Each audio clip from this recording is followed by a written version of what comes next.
And we're live. We have risen from the ashes to school the masses. Hello everyone, welcome to another edition of the Scholars of Wrestling Show. I'm your man behind the microphone, ScholarJeff. To my right, is Scholar Tarek. What's up, sir?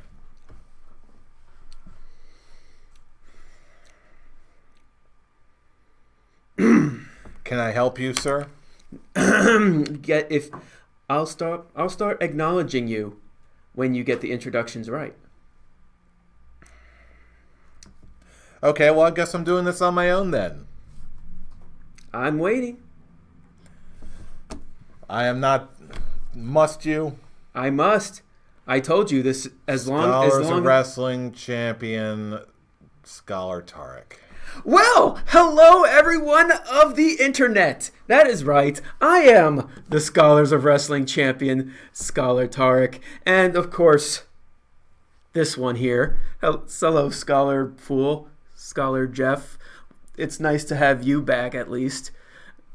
Granted, it was such a great show last week with yours truly taking the control of this fine show. I hate all of you.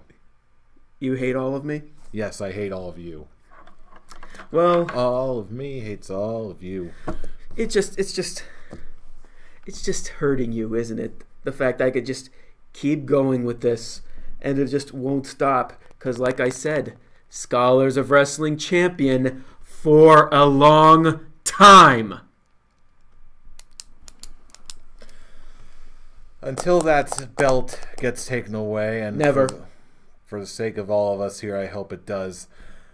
You know what gives me solace, even in the fact of not having a belt due to predicting wrestling trivia?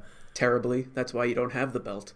That's why I have the belt. Oh, because I'm a better predictor than you. Oh, stop being so gosh darn mean, you meanie.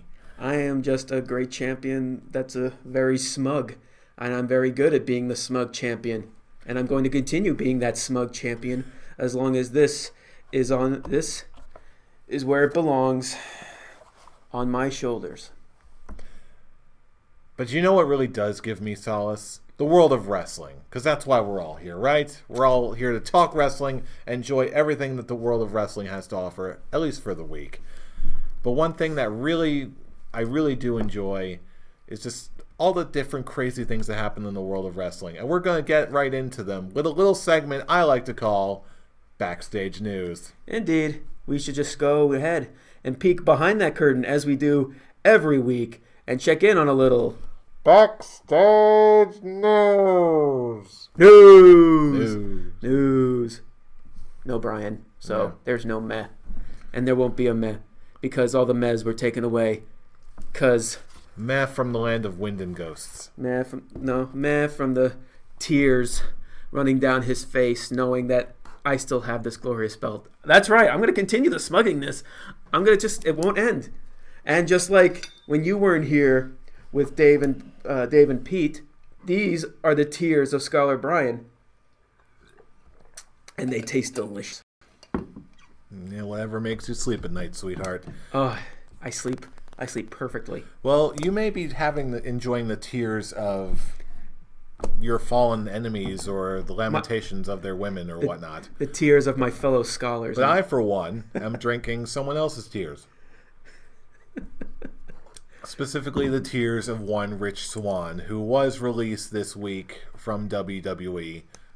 But I believe they phrased it in a much different way. It was like they parted ways. Which we never see. Most of the time it's always, we wish you the best in future endeavors. But no. From what it's looking like, it's not really just that him getting released. It's just him like, I'm not in the best position of my life right now. The best thing to do is just for me to take care of my personal issues.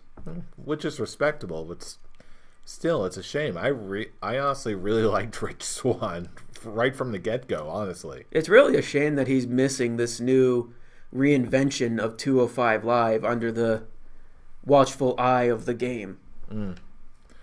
Yeah, it's a real shame, especially with Enzo. They're really going to have to overhaul themselves to get a new image with all this talent that they're losing. And from what I've been hearing, it's actually off to a pretty decent start. Yeah, I wouldn't know. I just know of the tournament. I don't know who's advanced. There was that one point when I was really intrigued of what's going on with 205 Live. Sadly, that ship has sailed again. So whenever I learn, it's what I read. Yeah, this is one of those things where the more I hear about what's going on with 205 Live, and the more I really want to keep watching it and finding out what's going on, because it seems like it's really getting good again. So I guess if there's one good thing that can really come from all this, that of Rich Swann parting ways or being released, however you want to call it, that it reminds me that, you know what, they still care about 205 Live. WWE as a whole still very much cares about 205 Live. And again, as long as there's that proper support, there's going to be definitely something to watch. Unfortunately for, people like me, we're going to be short Rich Swann specifically, so thankfully not short on talent as a whole. So. You still got Noam Dar. Yeah, true. He's a PowerPoint guy, right? Yes. Yeah. And Jack Gallagher. I love that you have to ask me that. That shows how closely I've been paying attention to 205 Live. I'm being serious. Yeah. I thought he was the PowerPoint guy, but again, at least I'm glad they're doing something. Yeah. Because everyone does need a good PowerPoint guy. They're hard to find. The finals is at WrestleMania, correct? I think that's what they said. I think that's what they're going for. If they're smart, they probably would make it an attraction. Of course, pulling out that Scholars Quick Talk, every single championship, in my opinion, should be on the main card. Unfortunately, it's probably not, but one can hope. Well, given that it's such a long show, as long as it's being defended on that day, me personally, I don't even care if it's on the pre-show. Defend every title, give that match a little bit more meaning, even though it might not be considered by many to be a marquee match. I'm just looking at the fact of how the Neville-Austin Aries match was looked at, or barely looked at, last year. I feel like these guys deserve a lot more viewership, but I'm not really one to say that, since I'm just as much a hypocrite not watching it as well. Well, but you know what? The more stuff and the more good matches and hype that's being built, if it's a good match, I know I'm going to want to see it no matter where it is. Again, the one big match I keep coming back to is the WLC match. It was on the pre-show. The match had no right being as good as it was, but it was a really good, entertaining match for what it was.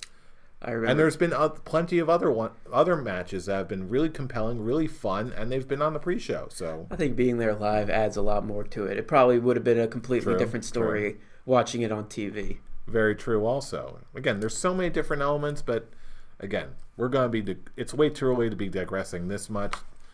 In terms of the story itself, it's just a shame that Rich Swann is in the position that he's in, and he's not a part of it. Yeah, so in the meantime, Godspeed, Rich Swann. Hopefully, we'll get to see you in Ring of Honor or someplace where you can show your skills when you're ready. He's probably going to show up at Impact. What's Rich Dove doing here? What's he doing in the Impact Zone? But in the meantime, it's not all bad, because I'm really glad this happened, because she's one of my favorites. Ivory is going into the WWE Hall of Fame. I think she long deserved it, and that video package actually made it a lot better for me. I love Ivory. And I was like, yeah, she deserves to be in this. Yeah, why not? Wow, this video package is really awesome. Now she really does deserve it, but I think her most memorable time for me is her time in Right to Censor. That was really one of her most memorable times, but it really fits really when you look back at that video package and see how she was presenting herself. Presenting herself. Okay, but how she was presenting herself as a character. Stop it, you dirty fool. Hey, those were your words, not mine. That's why I had to correct myself. Get out of your penis. Get out of my penis? Yes, you heard me. I stand with what I said. Apparently I can't. She looked like the person who would show up being the ones like, I want to fight for women being more than just scantily clad eye candy for wrestling fans. And when it's reached that point today. But you know what, though? I just liked her because she was different. She was different. Like she came from that school of, yeah, we need to have some women who can actually go, and then we get the models or whatever. Even then, even as a wee scholar, I could still tell that, you know what, there's something different about Ivory, and honestly, to me, it just made her more compelling of a figure. It's kind of funny. I never looked at her that way, even during the younger years. But I always did look at her as, like, the best way to really put it is like the mom of the women's division. You know what I mean? Yes, I do. Like the disciplinary one. Like you. What other way to put it? I guess it was definitely the cementing point with that feeling when she joined Right to Censor. Mm-hmm. Where she was the one is like, us women deserve a lot. We're better than this. I know where you're going with that. That's really all I got. But yeah, and I actually totally forgot she was a defending champion against China at Mania. You forget? Oh, I didn't forget. Oh, I'm like, as soon as I saw that in the video package, excuse me, I was just like, holy shit, yeah. Mm-hmm. She did face China at 17. That was very, God, I can't believe I forgot about this. Mm-hmm. I never forgot. I'm not sure what that meant. I seriously never forgot that. I have genuinely been an Ivory fan for pretty much as long as I've been watching WWF, to be honest with you.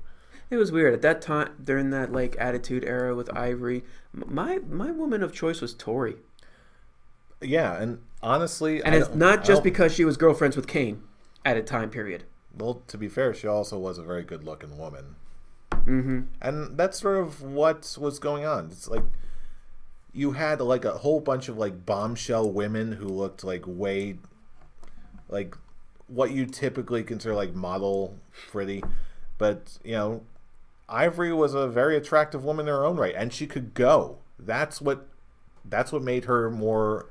Even then, that's what I'm talking about when I say even I noticed the difference, and I appreciated it, to be honest with you. I respect you. And also that booty. She does have a nice booty. Yeah. But yeah, I know we're kidding. And then you pull out the Right to Censor logo. Warning. Oh, sorry. Right, sorry. Can't look at her that way. Honestly, I love how she played that character like that. Oh, she played it perfectly. Yeah, but in so many of the backstage like shoot interviews I've heard after the fact, apparently she was like such a huge flirt backstage. Like, I'm not surprised. Okay. She does look like a sweetheart, doesn't she? Yeah, I bet she knows how to play her cards well. But anyway, again, Ivory, absolutely a worthy addition to the Hall of Fame. I can't wait to hear her speech. Hopefully it'll be under 2 hours. When was the last time she was on a wrestling, not just WWE, wrestling screen? I believe she was on an episode of Table for Three for like women's wrestling sometime last year on the network. Because I'm really just talking about like Raw or SmackDown or whatnot. More preferably Raw, I guess. I don't know. I'm just like, to be honest with you. When was the last time we saw her? Because to be perfectly honest, I don't even I guess I got to look up that Table for Three because I don't even know what she looks like today.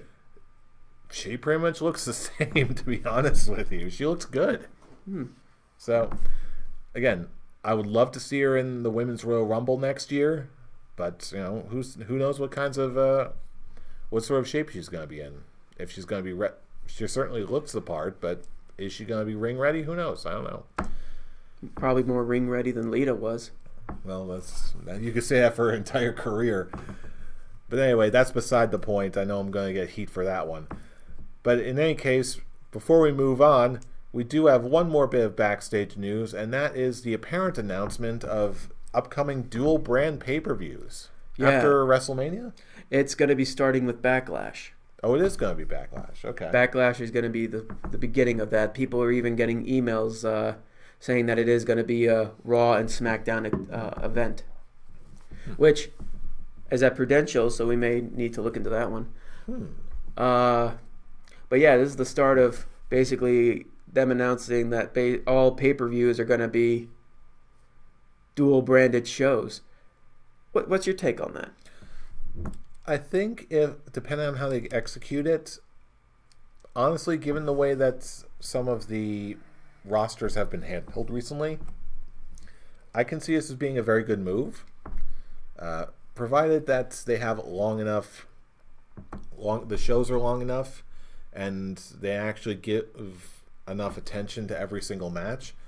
I can see this being good, but again, I'm more cautiously optimistic at this point. I would need to see how they do it in practice, but in general, if they go back to bigger shows, but they go back to the one show a month thing, that would, in my eyes, make each individual show more of an event, like a much bigger deal, and it'll actually up demand, and it'll make viewing parties that much more fun.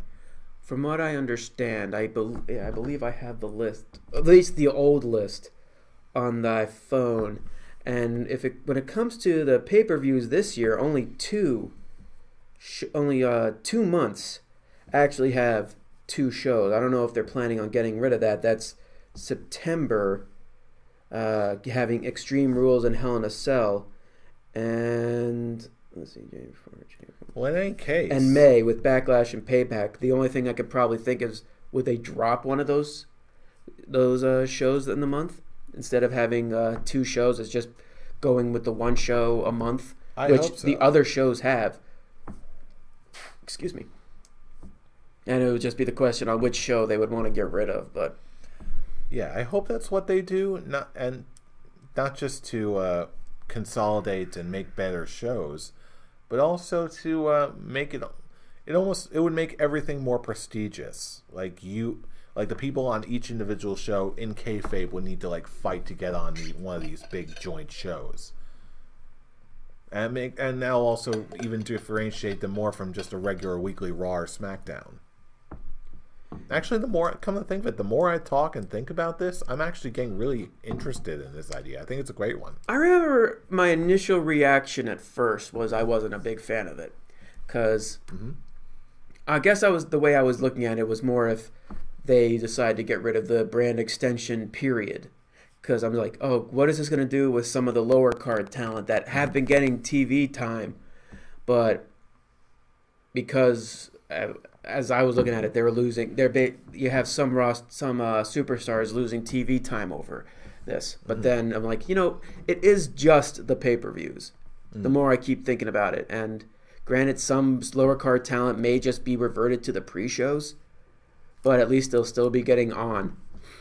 And another positive point to look at it is it will hopefully take filler from Raws and SmackDowns, basically cut them. At least before, you would have maybe 2 months for each show. Raw gets a pay-per-view, and then they have to wait 2 months for their next show. So there's got to be time when you're gonna have just a filler episode of Raw. Looks like they'll be cutting that, which everyone loves so much. Picking up the sarcasm there. Yeah, a little bit. A little bit. Should get my sarcasm sign right over there, but I'm too lazy to get up. But yeah, the more I keep thinking about it, and the more I'm leaning towards it, I'm like, you know what? If they do this right, yeah, I'm kind of for it. I'm gonna be like you. I'm gonna pull a full card and go optimistic on this. Cautiously optimistic. All right. There's nothing wrong with that. I certainly hope so. It's what I do all the time. Yeah, I know. That's not that you're keeping score or anything. No, that's your thing. Yes, that is my thing. And you know what also is my thing? My thing is also, as I said, wrestling. Specifically, my personal favorite, usually, wrestling show of the week. I am, of course, talking about this week's Monday Night Raw. Yeah, I can't argue with that. It was a very good show. I know what the bigged takeaway from this week's episode was, but I'd like to turn it over to you right now. What'd you like about this week's Monday Night Raw? What was your favorite segment? Oh, you know what my favorite segment was the most cartoony, ridiculous segment to come out of the show. But what I like about it is that the main story going into this is the Elimination Chamber match itself. Mm-hmm. From the simple fact of Seth Rollins trying to get in because any form of WrestleMania match that he was having towards him is completely out the window with the injury of Jason Jordan, which people actually cheered for. I can't. It made sense in kayfabe why they did that, but even I kind of like that Kurt Angle just sort of stopped everyone. Was like, no, this is a real injury. You don't. Why are you booing this? Like, he said something like prayer for more prayers, or like wish for more prayers or whatnot. I'm just going. What I've been noticing is Kurt definitely is very flubbing of his lines, forgetful of his lines. Like he totally forgot last week that the Elimination Chamber match was the Elimination Chamber. When he did the announcement for the Women's Elimination Chamber, he's like, the Women's Elimination Chamber match. I'm like, Kurt, did you forget what the pay-per-view was? Come on, man. But when it just comes to favorite segment, it has to be... Just say it. Braun Strowman versus Elias in concert.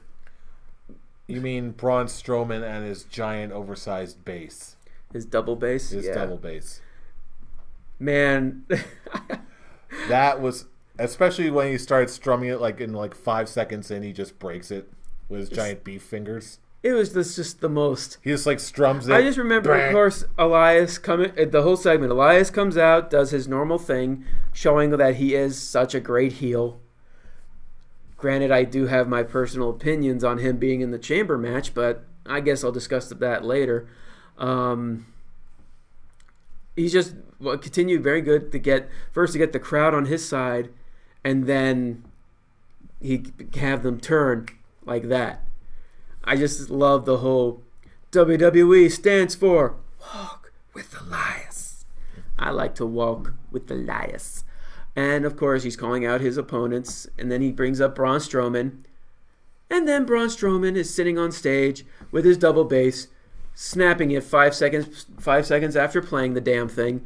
And he just shrugs and rolls with it. He shrugs and rolls with it. He is definitely the cartoon character of WWE right now. And it's working for him amazingly. The way I looked at it is once Braun took the double bass and basically just fly swatted Elias at the end of the segment. From how it was being built and how Seth was trying to get himself involved in the Elimination Chamber match, I actually thought they were going to use this to take Elias out of the match. Really?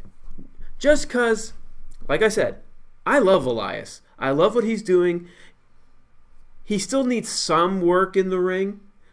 He's getting there, but he still needs some work. But when you look at the chamber match itself, when you look at all the people in it, there's, excluding Elias, there's 5 former champions and 1 sooner rather than later champion in Braun Strowman.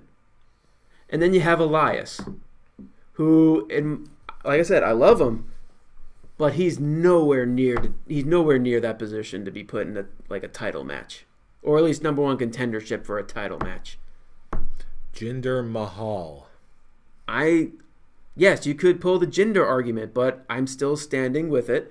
I like Elias. I feel like the one thing that they're doing with Jinder right is that they're having him in the lower card, which he should have been in the lower card to begin with.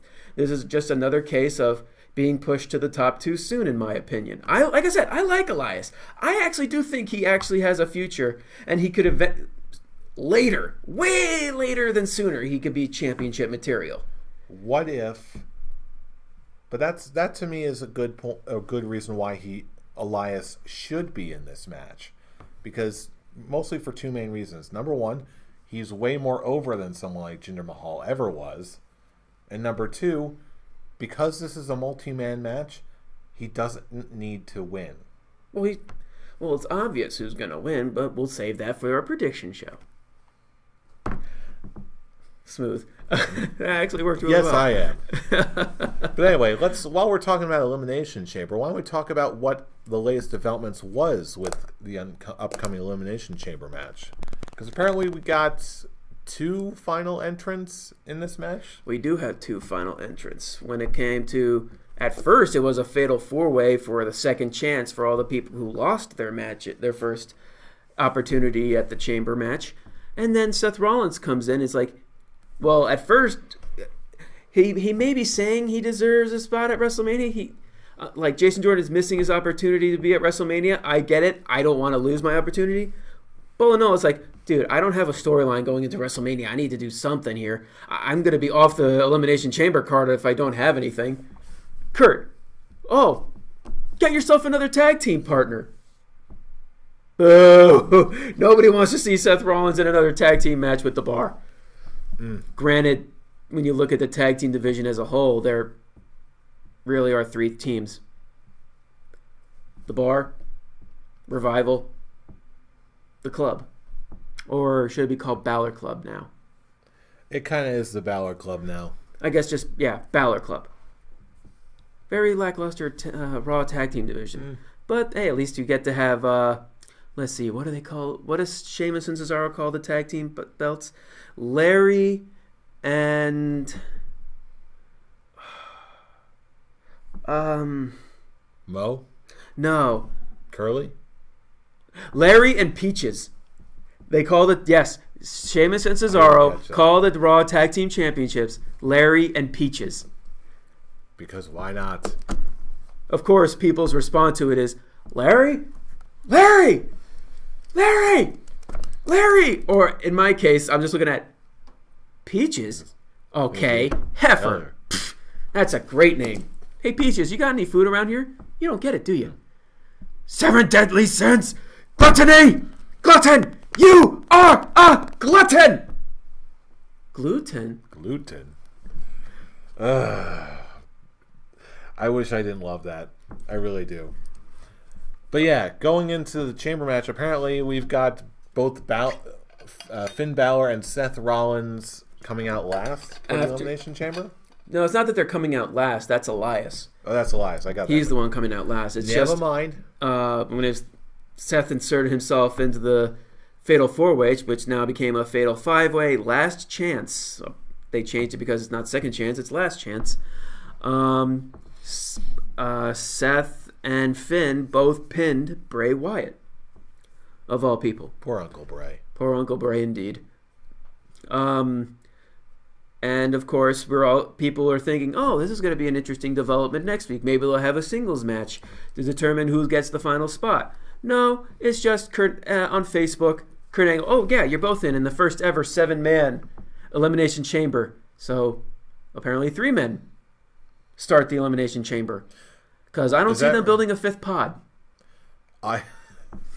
Honestly, No, you do not see it.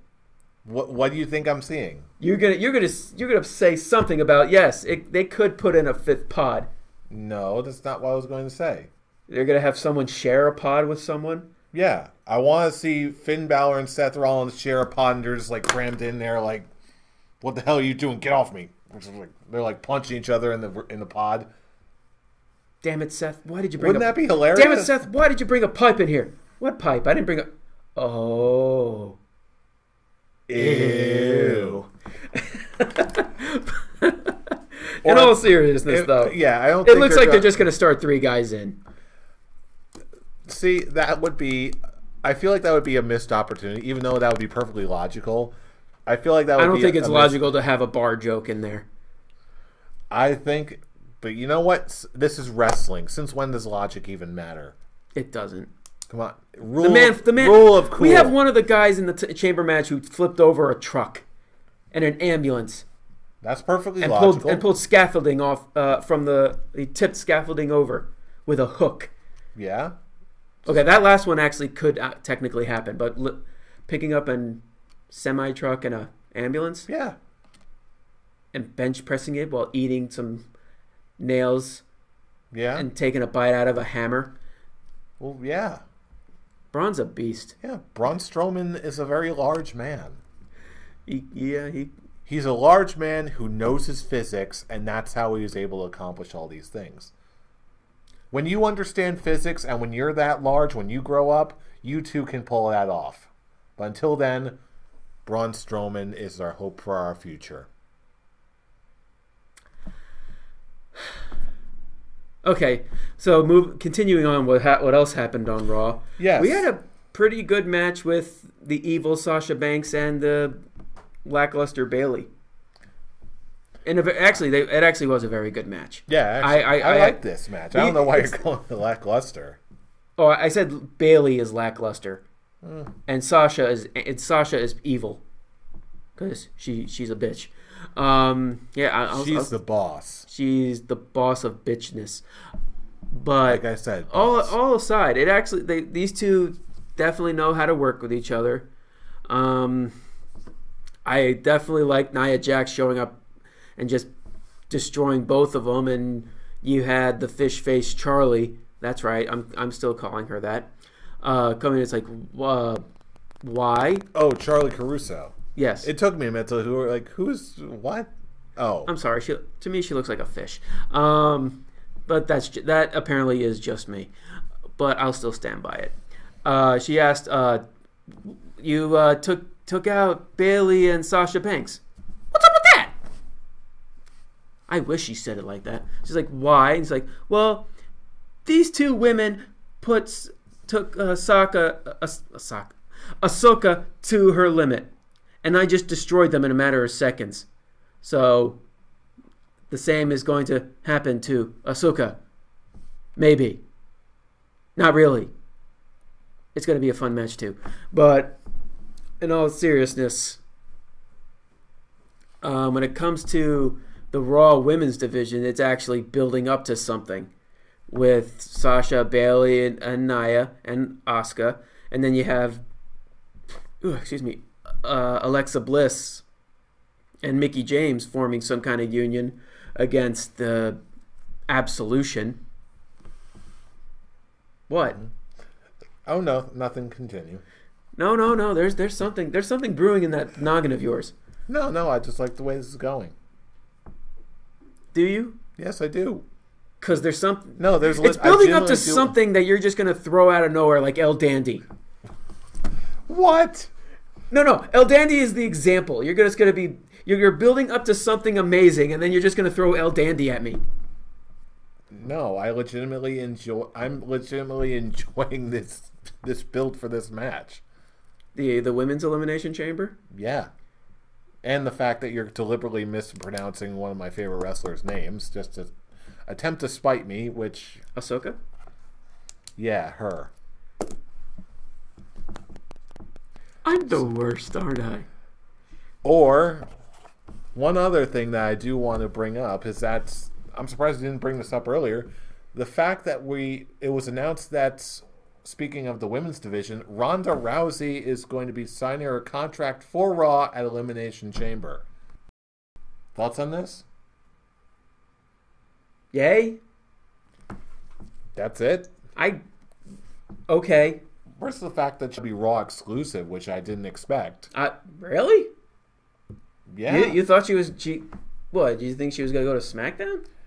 Really possible.